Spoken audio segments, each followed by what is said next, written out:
માં તંત્રની ઘોર બેદરકારી સામે આવી છે। 10 દિવસથી ગુલાબનગરમાં પાણી ભરાયેલા છે। પાણીની પાઇપલાઇન તૂટી પડતા ચારે તરફ પાણી જ પાણી જોવા મળી રહ્યું છે। 150 થી વધુ મકાનોમાં લોકોને હાલાકી વેઠવાનો વારો આવ્યો છે। પાણીની પાઇપલાઇન તૂટી ગઈ છે તેની તરફ કોઈ નથી જોઈ રહ્યું। સોસાયટીનો મુખ્ય માર્ગ જ પાણીમાં ગરકાવ થઈ ગયો છે।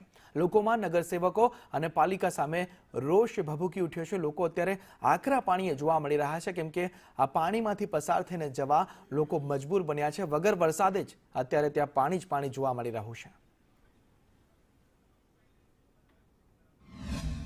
વેરાવળ પાટણ શહેરના જે વોર્ડ નંબર 2 માં જે ગુલાબનગર તરીકે ઓળખાતો આ વિસ્તાર છે ત્યાંની આ પરિસ્થિતિ છે। આપ જોઈ શકો છો તે પ્રમાણે ચોમાસું નથી પરંતુ ચોમાસા જેવી પરિસ્થિતિ આ ગુલાબનગર વિસ્તારની છે। 2 વર્ષથી આ પરિસ્થિતિ છે। કોઈ દેખવા આવતું નહીં। અમે બધીને ફરિયાદ કરેલી છે, કોઈ કાઉન્સિલર બી આવતા નથી, જોઈને વહી જાય, કોઈ કામ કરતા નથી સાહેબ। આ પરિસ્થિતિ આ 10 દિવસથી પાણી આવ્યું કોઈ ધ્યાન દેવા આવતું નથી। એ લોકો એમ કહે છે કાઉન્સિલરો કે અમારી જવાબદારીમાં આવતું નથી।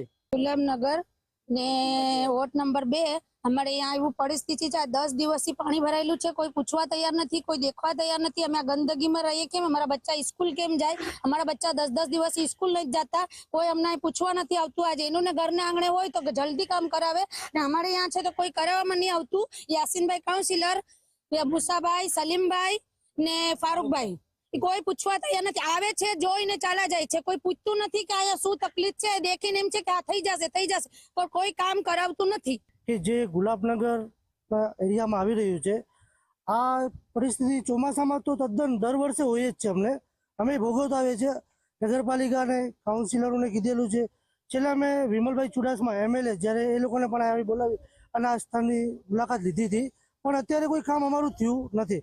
અમારા કાઉન્સિલર જે 4 છે જેને અમે વોટ આપેલા છે, જેના ઉપર અમે આશા રાખેલી હતી કે ભાઈ તમને અમે ચૂંટાવીને લાવશો ને તમે અમારા કંઈ કામ કરશો, પણ અમારા કામ થતા નથી। રાકેશ આહિર, સંદેશ ન્યૂઝ, ગીર સોમનાથ।